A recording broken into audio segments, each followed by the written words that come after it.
Bueno, buenas tardes. Yo todavía no los había visto en acción. En esta oportunidad vamos a empezar hablando de vanguardias y justamente al empezar con el experimento literario, según hemos pensado para el programa, tenemos que tener en cuenta un detalle que ya lo vamos a poner en signo de interrogación, porque esto es un acercamiento aproximativo a lo que es la periodización de esta vanguardia de la literatura alemana. Fíjense que yo pongo 1910-1920. Y ya ahí vamos a tener un problema, porque es muy difícil marcar el comienzo del expresionismo como el final del mismo. Y básicamente lo que tenemos que pensar es que el expresionismo dentro de la literatura alemana es un movimiento que pertenece al grupo de vanguardias que se producen a principios del siglo XX en las literaturas y en el arte en general europeo, y al mismo tiempo lo peculiar es que el expresionismo alemán, desde la óptica de la literatura alemana, es un movimiento propio. Entonces, al ser un movimiento propio, quiero decir que surge y se origina en los países de habla alemana, y al mismo tiempo, por haber sido un movimiento típicamente originado en alemán, sirvió para que se utilizara esa idea del expresionismo como un movimiento típicamente alemán para manejarlo desde un punto de vista ideológico.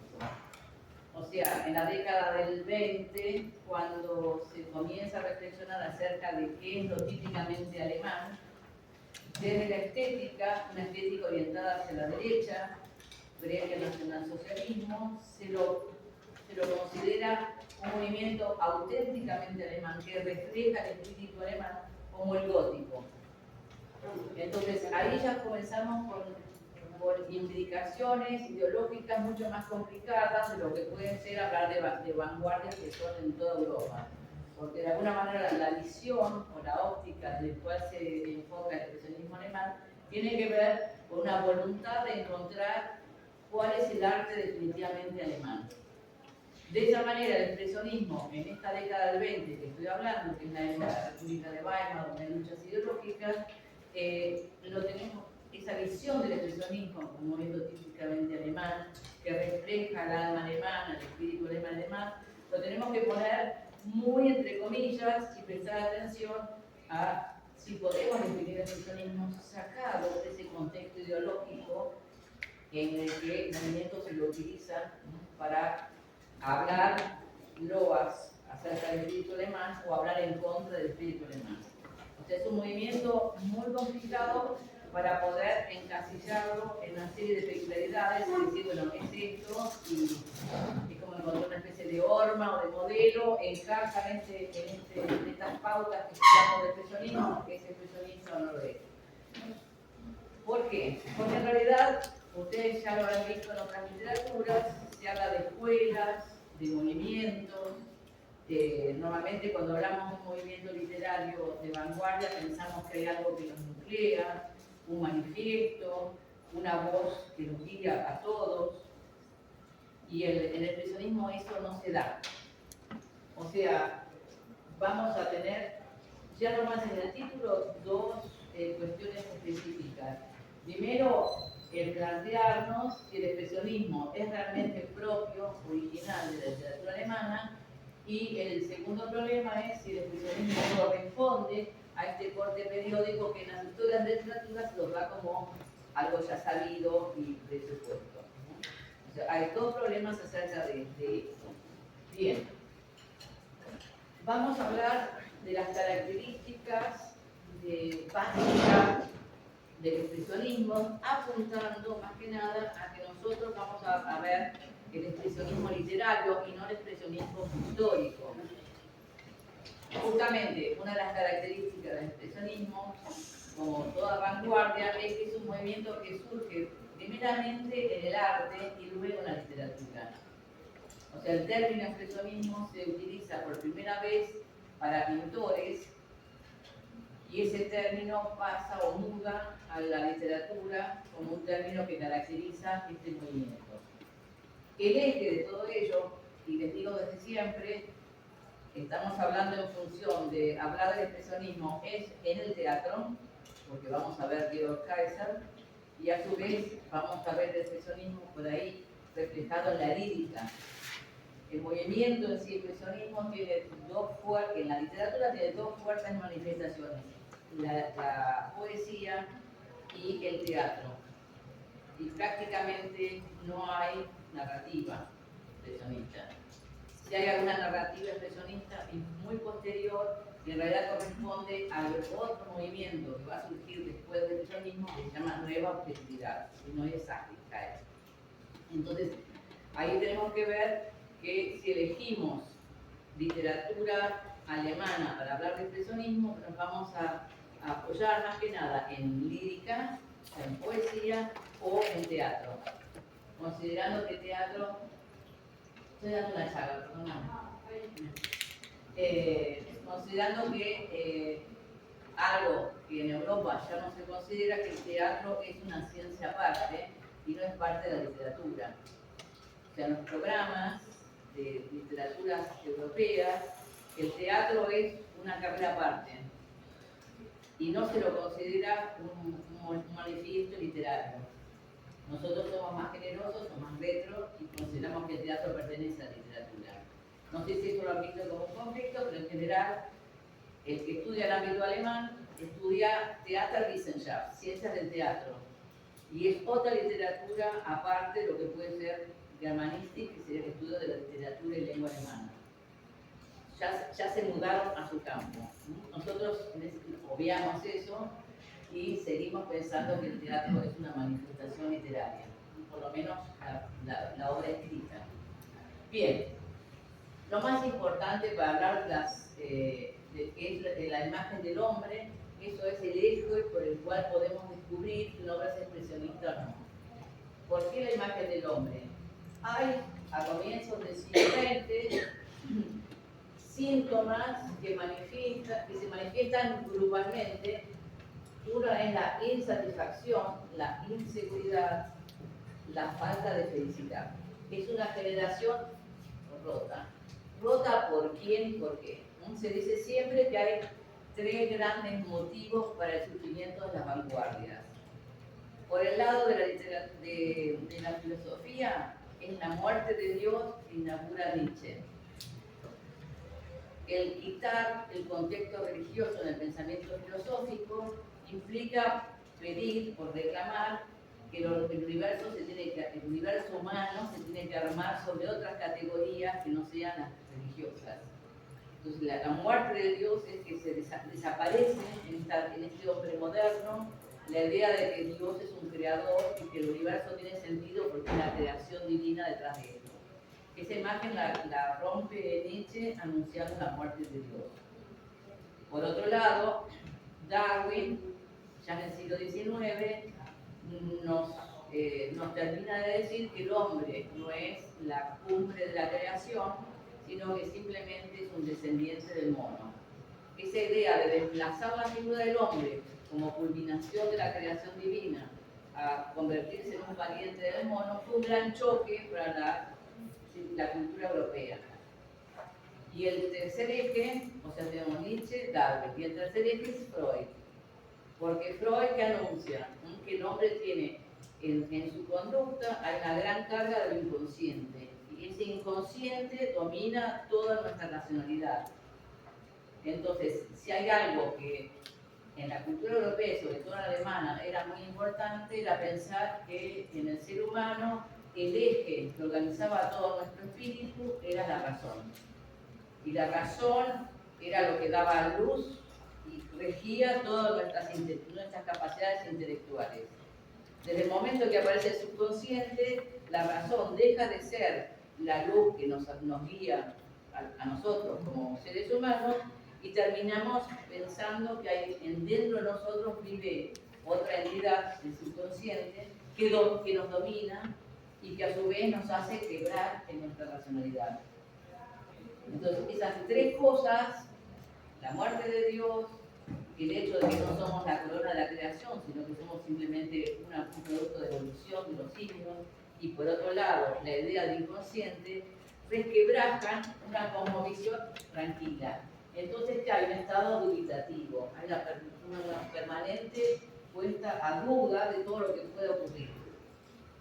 Al mismo tiempo, como toda vanguardia, lo que está marcando es que esa visión del mundo, esa visión del siglo XIX, un mundo ordenado, un mundo con valores que se apoyan en una cuestión religiosa, la idea de un yo que es una entidad prácticamente cerrada en sí misma y que tiene cierta fortaleza, todo eso queda cuestionado, queda en duda.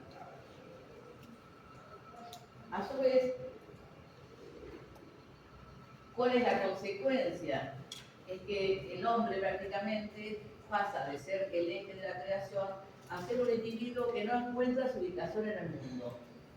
Y hay un sentimiento de estar desplazado, de no tener salida o morada. Eso está muy planteado en la poesía, es la idea de que el sujeto ha perdido su morada, su vivienda, el ser que le da sentido a todo. Hay que estar en la idea del exilio, del desplazamiento, de no encontrarse cómodos en esa realidad que los rodea.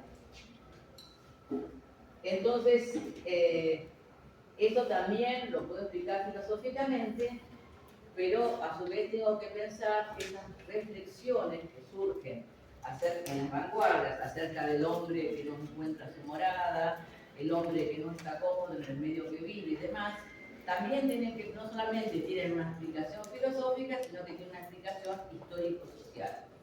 Y es el hecho de que estamos hablando en las vanguardias de un fenómeno nuevo que es el hombre urbano, el hombre de la ciudad.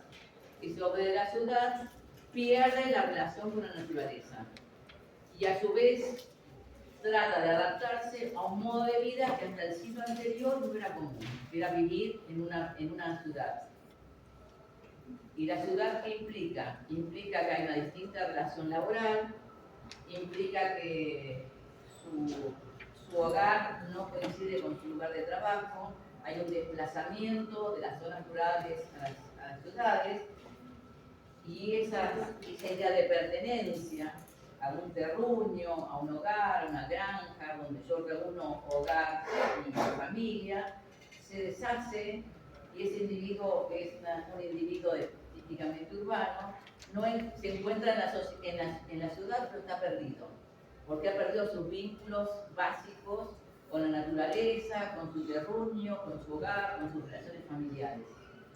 Bien, entonces, eso ya lo había marcado Nietzsche, y toda la filosofía de finales del siglo XIX deja muy en claro que hay síntomas de esa sociedad de la cual estamos hablando que anuncian un resquebrajamiento de todos los valores. Y la idea de que el individuo en sí tiene que buscar un camino por sí mismo y ya no tiene nadie que lo guíe. Hay una especie de soledad y de desesperanza. Bien, entonces, a su vez, ese camino no solamente es un camino filosófico de reflexión, sino que es un cambio social. Lo que se busca es cambiar las circunstancias sociales de estos individuos.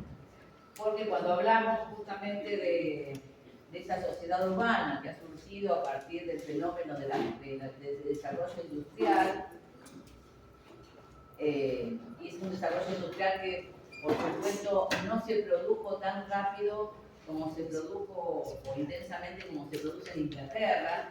Ustedes hacen literatura inglesa, se va a hablar mucho de lo que es la explosión industrial y cómo cambian las formas de vida en la sociedad, las relaciones familiares, las relaciones laborales.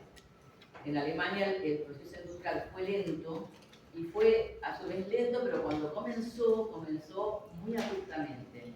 Entonces pasó que en ese traslado del campo a la ciudad, el que iba a la ciudad no solamente se convertía en obrero, sino que se convertía en hombre sin casa. Obvio, tenía que vivir hacinado en viviendas donde un cuarto servía para 5 personas, un grupo familiar. O sea, no había infraestructura, urbana como para atender a esa población obrera. Y tampoco había leyes que permitieran proteger al obrero acerca de las condiciones de vida y las condiciones laborales. Entonces, en lo que es el ámbito de habla alemana, y estoy hablando de lo que sería Prusia, el imperio austrohúngaro, ¿no? O sea, estoy pensando no solamente en Alemania, que Alemania recién se convierte en nación a finales del siglo XIX, sino también en todos los países que en ese momento estaban estructurados de manera diferente, como en el caso del imperio austrohúngaro, que ocupaba, bueno, Austria, Hungría, Eslovenia y Eslovaquia actualmente. Bien. Entonces, lo que dice Nietzsche es que esa no solamente anuncia la muerte de Dios, sino que lo que Nietzsche plantea es que tal como está la cultura europea en este momento, reflejada en cómo vive el hombre, en la falta de ideales, en la falta de valores morales y demás, esa cultura está en decadencia.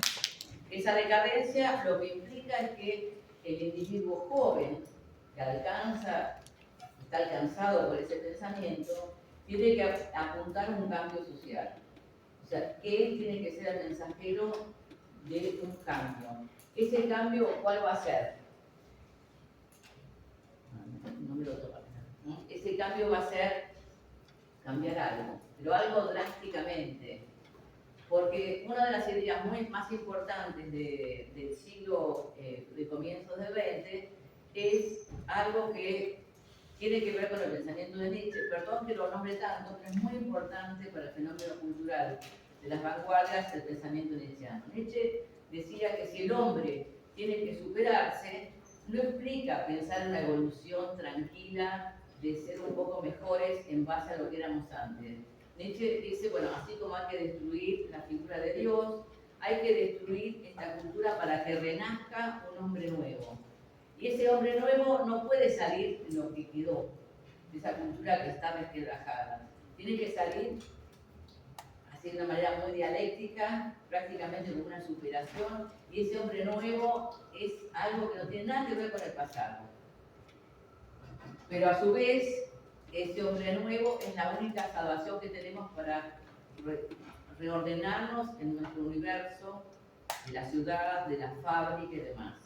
Entonces, con esta idea del hombre nuevo estamos pensando que no estoy pensando en un Mesías, ya no hay instancia divina, no hay ningún Jesucristo que nos pueda salvar.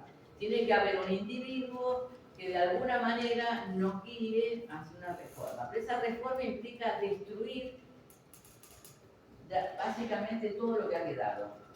Lo más importante, y desgraciadamente lo que más quedó de Nietzsche, es la idea de que había que hacer un cambio abrupto. Y que por eso la guerra iba a ser algo muy positivo. La guerra iba a ser purificadora, iba a ser el origen del superhombre.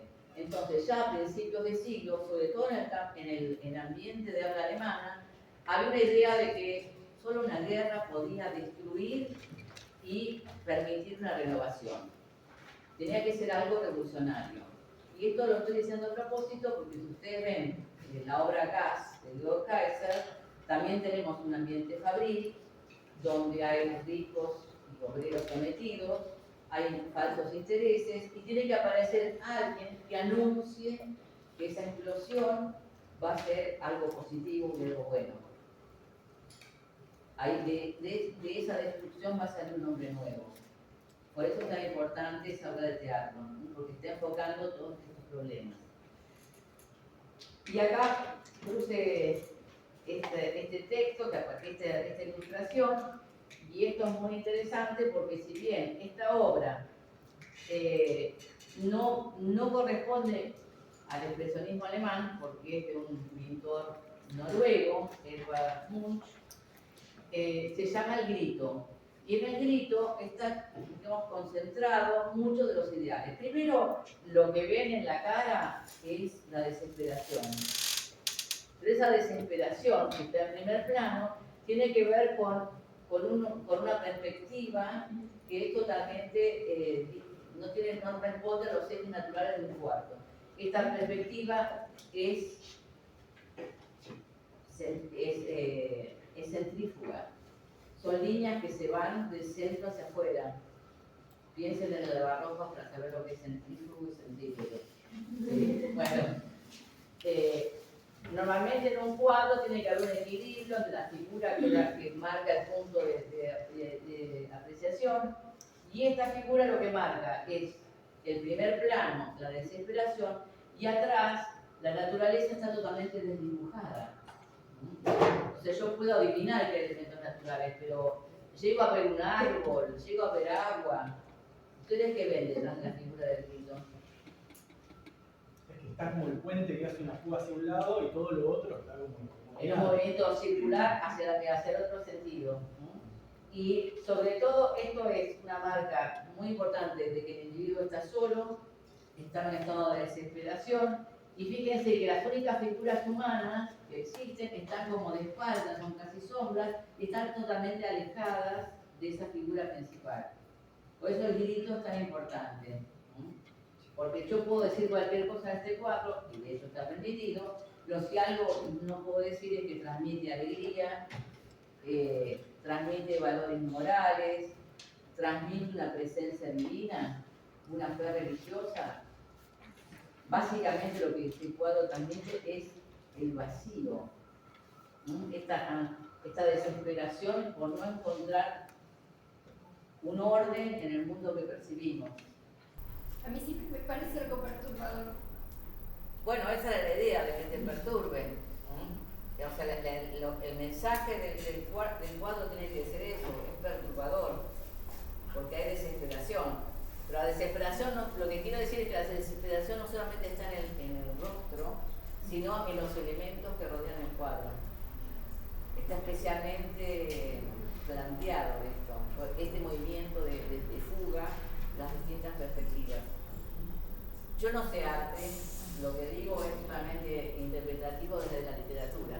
Pero bueno, justamente para mí es uno de los cuadros que mejor explican el estado anímico de estos personajes de expresionismo que vamos a encontrar en el teatro y en la lírica. Entonces, vamos a hablar de una cosmovisión y resumimos lo siguiente. La visión del mundo es negativa.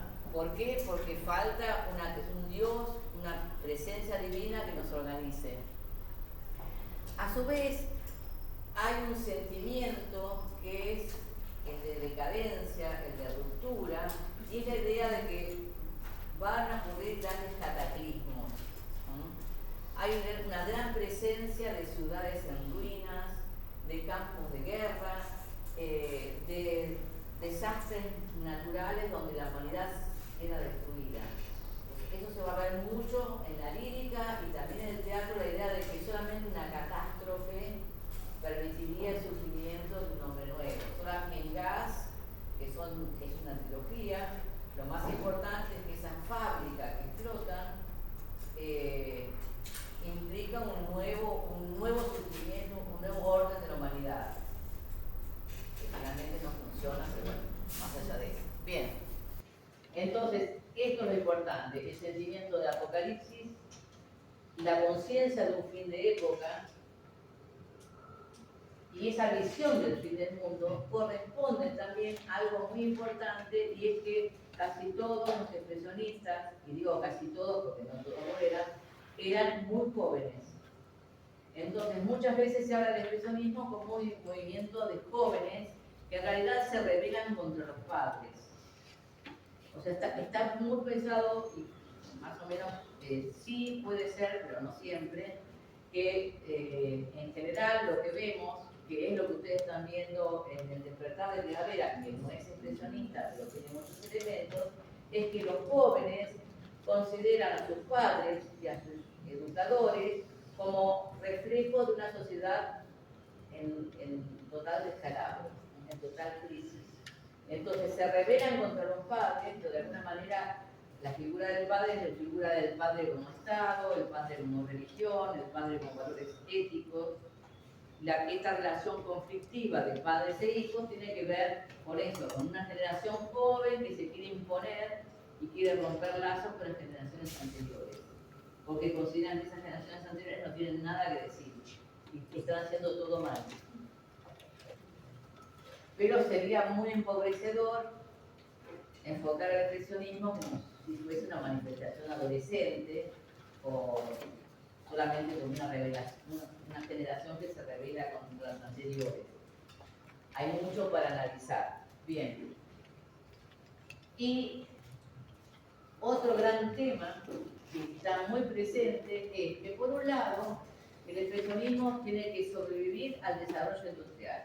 O sea, tiene que aceptar la máquina, la implementación de la técnica, en todo lo que implica, piensen en un ambiente fabril, la máquina implica que el obrero tiene que trabajar más horas, tiene que trabajar junto con la máquina, al punto tal de que se convierte en objeto o instrumento de la máquina. En vez de ser la máquina el mecanismo por el cual puede trabajar mejor, la máquina se apropia de su identidad y el hombre solamente se convierte en operario. Entonces, este paso de una fabricación artesanal, industrial, donde el obrero pone algo de sí en la creación de un producto, a través de la máquina, de la técnica en general, hace que el obrero se convierta en una parte de la máquina. La máquina se apropia de su identidad. Y eso lo explico para que piensen que en gas, cuando se fijen, van a fijarse que cada uno de los obreros que han sido víctimas de la explosión se definen por qué máquina tienen. Uno es la manivela de la máquina, el otro es parte del engranaje, la madre que llora al hijo no llora al hijo, sino a la parte del hijo que se quedó enganchada en la máquina.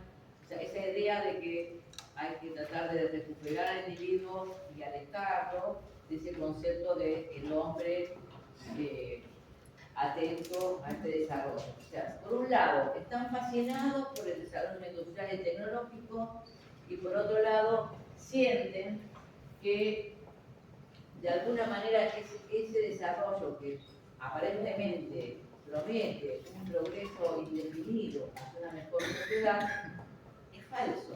Ese desarrollo tan acelerado, esa instrumentación del individuo en función de la máquina, va a acelerar el proceso de apocalipsis, de destrucción total. ¿Sí? Bien.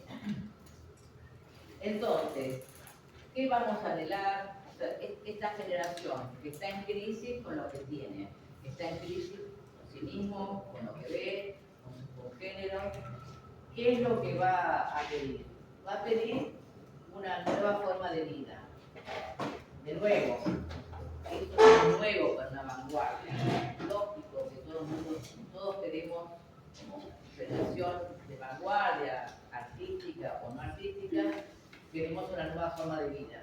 Hay la idea de que se puede anhelar un mundo nuevo. Pero ese mundo nuevo que anhelamos solamente lo vamos a lograr si nosotros generamos un golpe de Estado, una revolución, si generamos la destrucción de eso que ya está.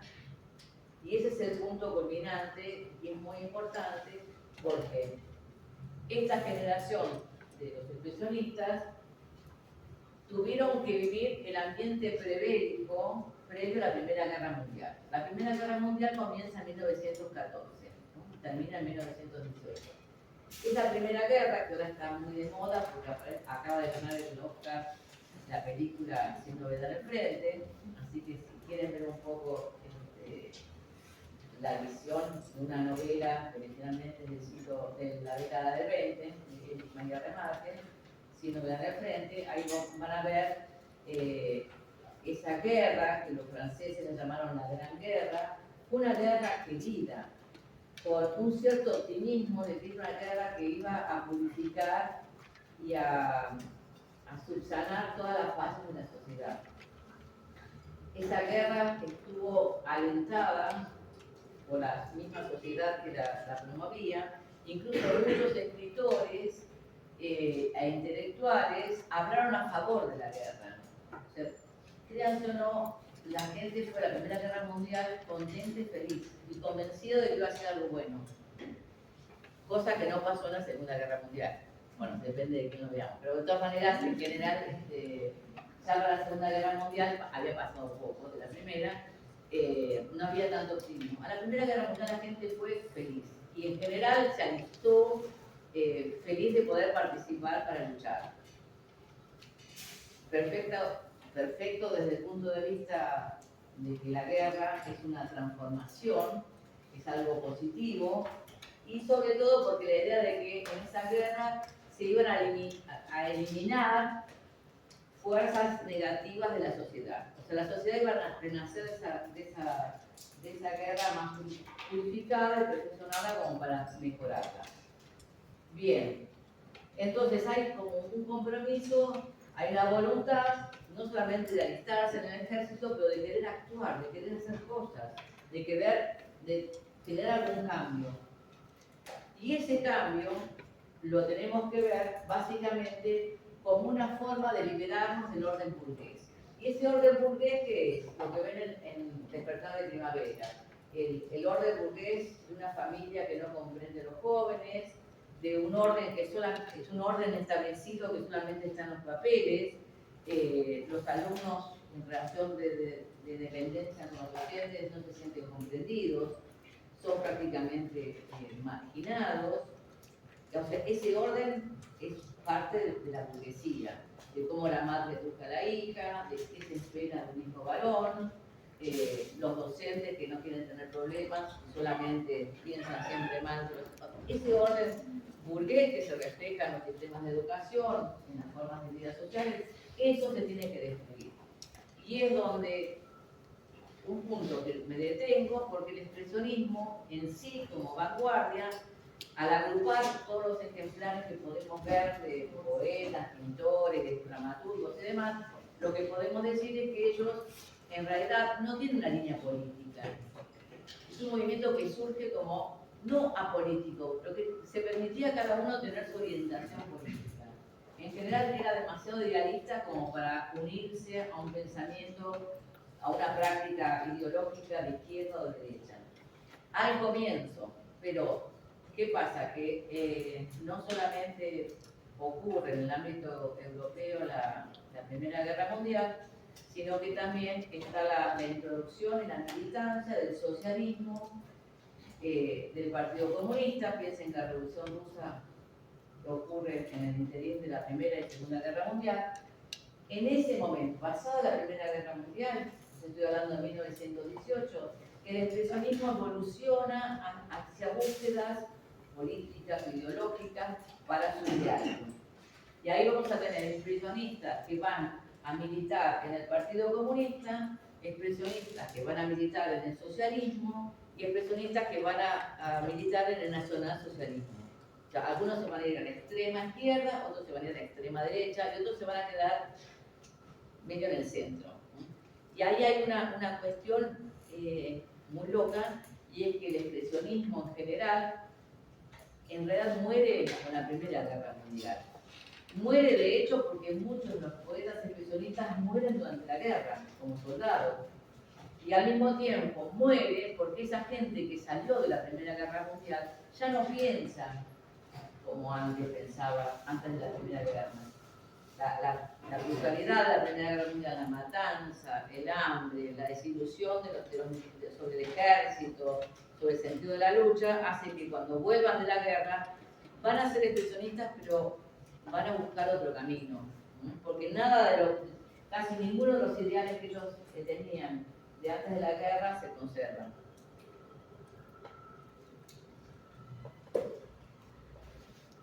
Y a su vez, además, en Alemania, en 1918, hay una famosa revolución. En esa revolución se resquebraja, termina por destruirse, lo que era un sistema monárquico. Si bien la revolución no generó demasiada incidencia en el orden político, se desacomodó lo suficiente. Piensen que también, cuando pensamos en la Primera Guerra Mundial, tenemos que pensar que cambiaron muchos sistemas políticos. Entre ellos, el sistema político que cambió es el de Alemania. Alemania pasa a ser la democracia, pero recién después de la Primera Guerra Mundial, con distintos tipos de representación. Y en esa revolución, que de 1918, que es tan importante, también se agrupan los intelectuales, los que están luchando ideológicamente, hacia gente de izquierda y gente de derecha. O sea, todo se empieza, voy a decir un término que no es muy exacto, pero vale para ustedes, que es, todo se empieza a pudrir, a empezar a tener mal olor.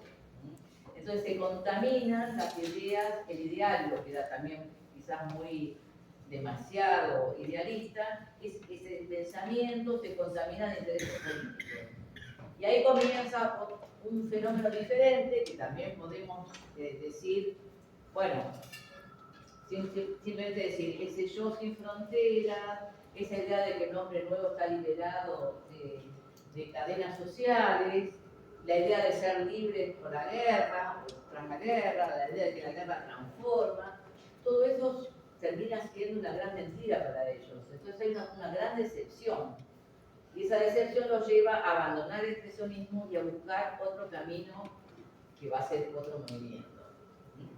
Por eso les digo, si bien 1910, 1920 como periodo de expresionismo, idealmente con nuestra literatura está bien, tenemos que marcar que en esos 10 años pasaron muchas cosas, demasiadas, y sobre todo para un individuo joven, o bien perdieron la vida, o bien salieron de la guerra, pero destruidos anímicamente, y el anímicamente implica casos muy dramáticos. Georg Trakl, que es un gran poeta del expresionismo austríaco, termina suicidándose. O sea, si bien supera la guerra, no logra superar la destrucción espiritual que sufrió. Bueno, no voy más datos porque son muy gordos. Bien, entonces, si estamos pensando en esta evolución del ser humano como parte de la vanguardia, tenemos que pensar, permítanme que lo marque desde el punto de vista del ámbito alemán.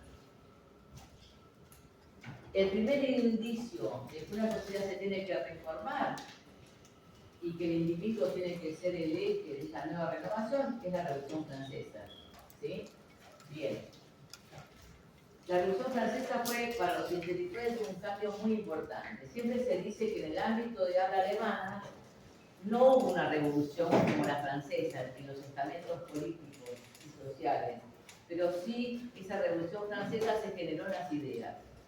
O sea, Francia actuó, Alemania hizo una filosofía a partir de la Revolución Francesa. La Revolución Francesa incide en el pensamiento con mucha fuerza, no sí los cambios que se pudieron haber ofrecido o dado dentro del ámbito político. Bien. Luego hay una revolución muy importante, que es de 1848, donde Alemania fracasa, pero también fracasa la idea de conservar un sistema de monarquías y de principados unificados, y surge la idea de armar un Estado alemán uniendo lo que era Prusia. Bien, y el otro momento que es del que estamos hablando es la Primera Guerra Mundial. O sea, hay un trasfondo histórico de cómo llegamos a eso. ¿Sí? Bien. Entonces, volvemos a los puntos. La industrialización, el proceso de industrialización, convierte al hombre en esclavo de la máquina. Esto es a propósito de gas, que es lo que tienen que tener en cuenta para analizar esa obra de teatro. Las posibilidades de trabajo en el campo se pierden y en la ciudad existen muchos puestos de trabajo, pero esa migración masiva de zonas rurales a las ciudades genera que el hombre se convierte en masa anónima. Ese hombre que vive en la gran ciudad, y obviamente en Alemania, en todo lo que es Alemania, Austria, además, no había grandes ciudades todavía. Si pensamos la densidad poblacional que podía tener Berlín o Viena, nos reiríamos. Pero bueno, para ellos era el fenómeno de la ciudad existía. Bien, entonces esa masa anónima genera estrés. Y acá hay algo que tienen que tener muy en cuenta, es que a principios del siglo XX el fenómeno de hablar de las masas es un fenómeno que se da en la filosofía, en la sociología, en la política. Empiezo a pensar al hombre no como individuo, sino como integrante de una multitud. Y esa multitud, que es la masa, es una multitud que se rige por las emociones y no se rige por la razón. Y esa idea del hombre masa es una idea muy importante porque tengo la sensación de que lo que vale es el grupo humano masificado y no el individuo. El hombre como individuo se pierde. Y sobre todo, el hombre masa, el hombre que nace en la ciudad, vive en una fábrica, trabaja en una fábrica, vive hacinado, lo que pierde es ese concepto de identidad. Y eso no es solamente una cuestión social, sino que se convierte en un problema para los políticos. Yo le tengo que dar a ese individuo un sentido de la vida, un sentido de pertenencia, un sentido de justicia que lo ha perdido. Y la gran preocupación, que es justamente la preocupación de los sociólogos, por ejemplo, o de los filósofos, es que ese hombre masa, ese hombre que se une a la multitud y deja de pensar por sí mismo, es un peligro porque es fácilmente manejable. Y piensen que la Primera Guerra Mundial también anuncia los totalitarismos políticos, que están especulando con que el hombre ya no se comporta como individuo, sino que se comporta como hombre masa. Una de las típicas frases de, bueno, yo me voy a acordar, Le Bon. Gustave Le Bon fue un sociólogo, fue uno de los primeros que escribió sobre el hombre masa. Y una de las frases era: en las multitudes la razón se resta y los sentimientos se suman, o las emociones se suman. La idea es que esa masa tiene que ser conducida. Y esa idea de que la masa tiene que ser conducida implica que surge el totalitarismo, que surge la idea de la verticalidad del poder, la idea de que tengo derecho a someter a los individuos en función de un todo. O sea, es muy peligroso esos pensamientos que surgen. Y justamente contra ese hombre masa que pierde la individualidad en su multitud, es con lo que los especialistas están diciendo: ojo, que esto hay que cambiarlo, hay que despertar al individuo de ese sueño colectivo de que nos pueden llevar como ovejas de un lado para otro. Hay que volver a ser libres, y libres implica encontrarnos a nosotros como individuos. Bien. Por otro lado, en ese sentimiento ambiguo que hay con la sociedad, lo que tenemos es que, si bien hay descubrimientos científicos, en ese momento, en el comienzo del siglo XX, el mundo está lleno de informaciones, de pueblos que descubren, están los que llegan al Polo Norte, de grandes campañas para descubrir partes del mundo que todavía no han sido habitadas o no han sido recorridas. Se descubren nuevas especies animales, nuevas poblaciones en Oceanía. O sea, el mundo está maravillado desde Europa, ahí está el eurocentrismo, en que hay una amplitud general que solamente se llega a conocerla gracias a los medios, a la prensa, a los periódicos. O sea, hay una fascinación por esa capacidad de saber todo lo que ocurre en el mundo al mismo tiempo, pero al mismo tiempo sabemos que esa inundación de información nos hace perdernos. Nos hace perder el sentido de nuestra orientación. Antes, cuando no sabíamos qué pasaba en el mundo, nos ocupábamos de nuestro campo, de nuestra casita, o la naturaleza que nos rodeaba, y de pronto el hombre moderno tiene una invasión de información de todo tipo y solamente se da cuenta de que él es un cero a la izquierda. Es totalmente poco importante, se siente desplazado. La idea de ser mundial y global es hermosa, es fascinante, pero al mismo tiempo es un peligro, porque se pierde lo básico para estar con los pies en la tierra. Bien.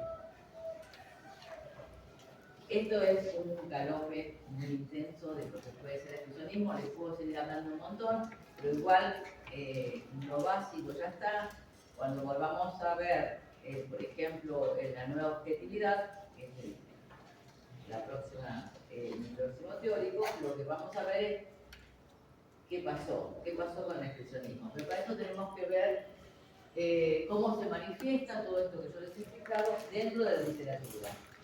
Entonces, Hay algo muy importante. Recuerdan que yo les dije que la idea del yo, a través de la teoría del psicoanálisis, de Sigmund Freud, desaparece. El yo deja de ser el eje de tu configuración como individuo. Entonces, justamente eso cómo se refleja, sobre todo en la lírica. Ese yo, el autor desaparece detrás del poema. La perspectiva del yo, y en la narrativa va a pasar también, pasaré en pocos ejemplos, ese yo que se estructura el eje literario ya no está. Tenemos un autor con una perspectiva múltiple, aparece diseminado en varias partes.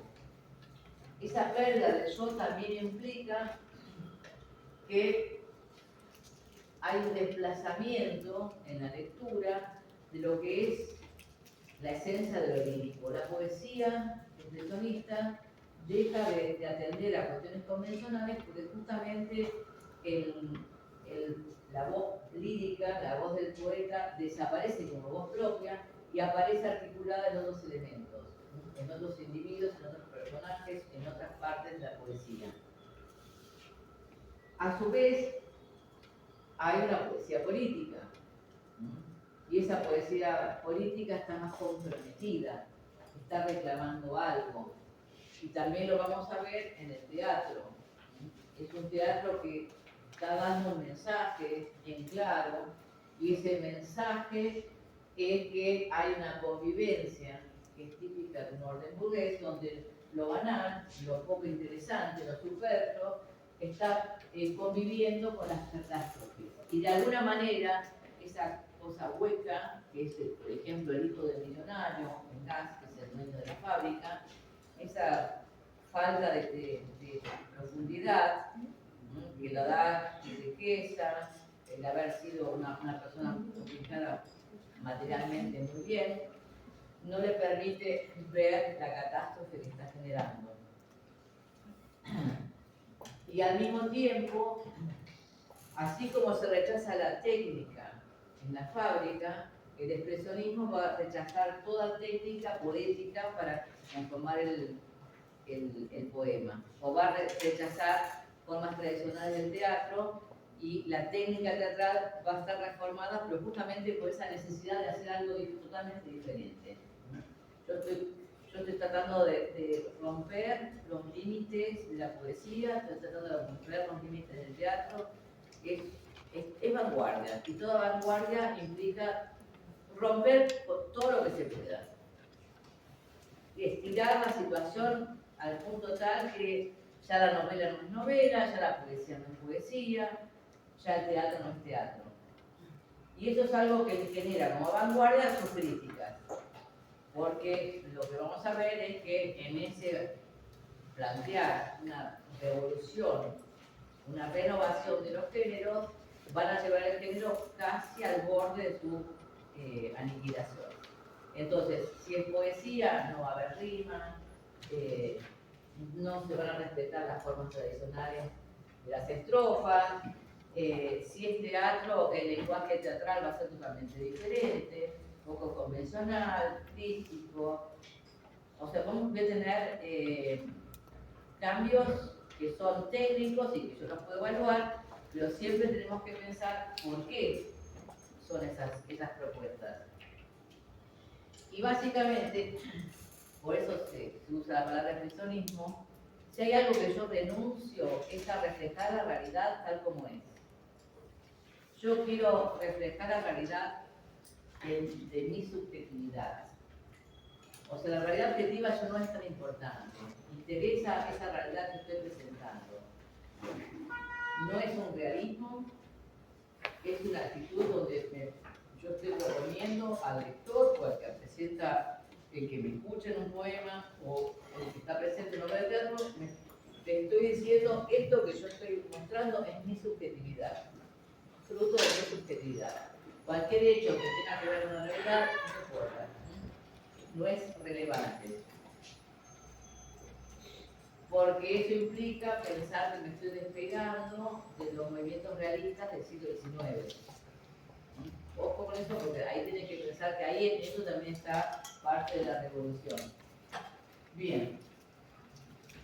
Y además de la imagen del hombre nuevo, el hombre en la técnica, el hombre del proceso industrial, el hombre en las masas, a pesar de todo eso que les he estado hablando, también tenemos que ver típicos motivos o temas del expresionismo que los podemos ir rastreando y nos puede servir también un poco de cómo detectar una obra expresionista.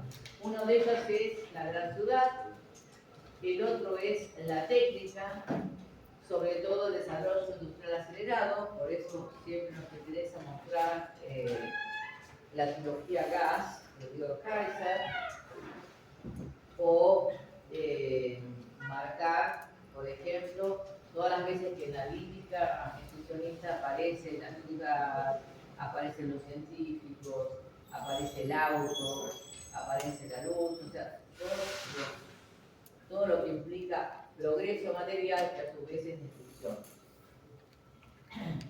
El malestar social está siempre marcado.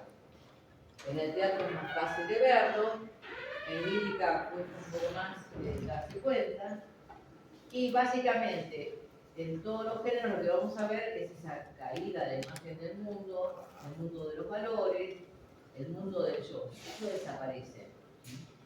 Y al desaparecer ese yo, descentrarlo en ese negrito, yo también lo que voy a generar es que la estructura, la técnica que yo frecuento, ya sea en pintura, como en teatro, en narrativa o en lírica, la técnica de usar la tengo que modificar. Entonces la modificación es como preguntarse qué es primero, si el huevo o la gallina. O sea, viene todo junto.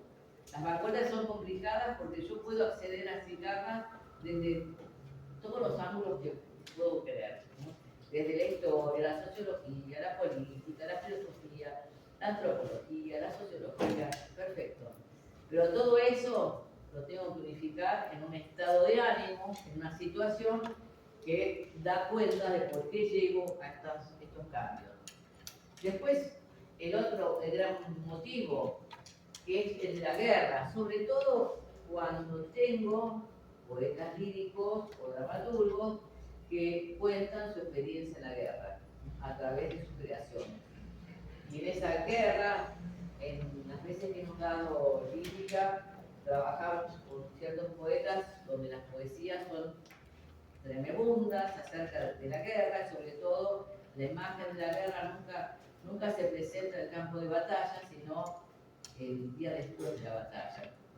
Y los elementos normalmente, quizás no hay ningún muerto, pero aparece la naturaleza destruida, aparecen, estoy pensando en ciertos poemas, un caballo muerto, aparece algo que en la Primera Guerra Mundial también surge, que es el armamento. Piensen que la Primera Guerra Mundial es introductoria también de armamento que implica tecnología, como el Mauser.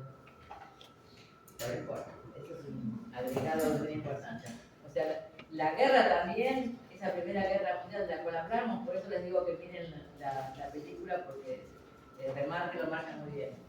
Hasta en la guerra aparece la máquina, pero como máquina de destrucción. El hombre ya no pelea cuerpo a cuerpo, sino que desde lejos puede matar. Y ese desde lejos implica que no son dos individuos enfrentándose como soldados, sino que es el individuo que está escondido detrás de un cañón o de un Mauser y que puede hacer daño a lo lejos sin individualizar a quien mata. Por eso la guerra se transforma en una guerra anónima. Piensen que también en la Primera Guerra Mundial se usa por primera vez el gas mostaza, que es el predecesor de los gases que se tiran cuando se bombardea la Segunda Guerra Mundial las ciudades alemanas, y es el napalm de la guerra de Vietnam. O sea, piensen que esa guerra, esa primera guerra que fue tan idealizada además, en el fondo fue el comienzo de cómo el individuo puede destruir masivamente al otro sin enfrentarse individuo con individuo. Y eso también es una forma de anonimizar la muerte. ¿Me estoy yendo muy lejos? Bueno, es que es muy importante, porque en gas, por ejemplo, lo que el hombre que quiere decir es el gas que mata, lo que está planteando cuando el ingeniero llega a avisar que no pueden manejar la generación de gas, lo que dice es que es como un espíritu que está más allá de las fuerzas de los cálculos y que tiene vida propia y que es totalmente aniquilador.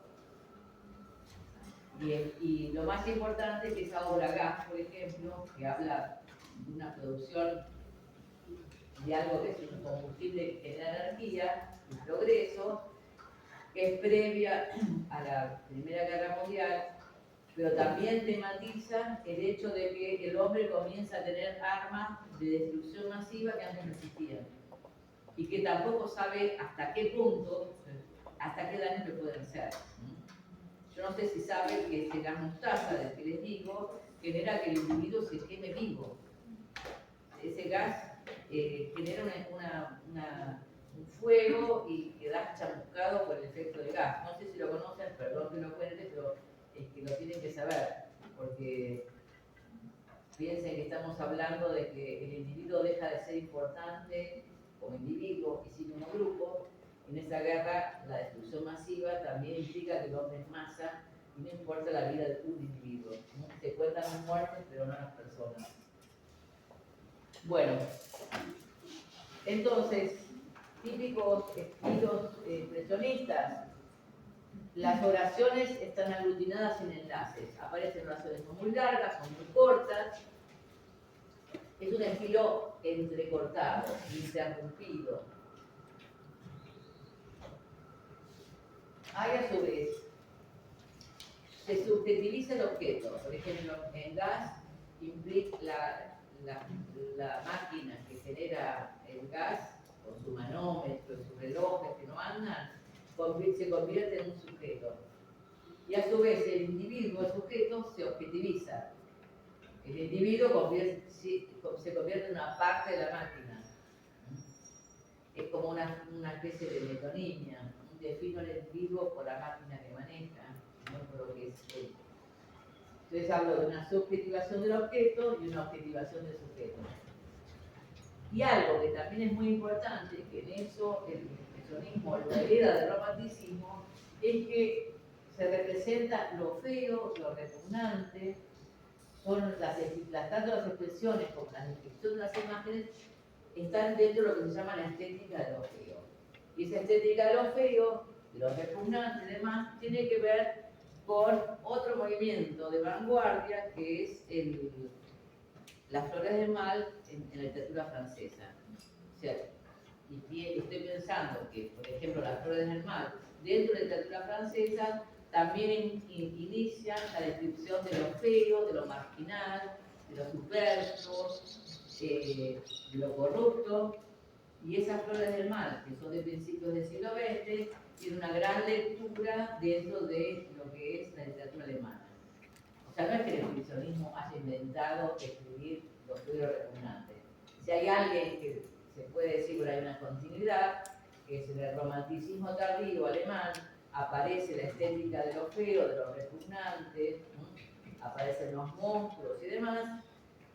También en la literatura francesa eso se retoma, en el caso de las flores del mal, y vuelve el expresionismo justamente porque a través de lo feo, lo repugnante, de imágenes que yo reflejo, también estoy marcando esa crisis del individuo. La belleza como un ejemplo de lo clásico griego, de la perfección y de la armonía, y esto que es un ejemplo de la imperfección, de la desarmonía, de los elementos y demás. Bueno, otra cuestión es que desaparece la adjetivación y se trata de hacer una literatura o una lírica muy esencial, muy pobre de adjetivos. Entonces, estamos saliendo de la necesidad de definir y describir algo con la mayor adjetivación posible a un estilo más seco, más pobre, pero programáticamente pobre. Entonces, los personajes en un retrato hablan poco, en general tienen un estilo diferente y surgen, por supuesto, neologismos, lo cual en la literatura alemana no es de extrañar porque el idioma permite muchos neologismos. Ya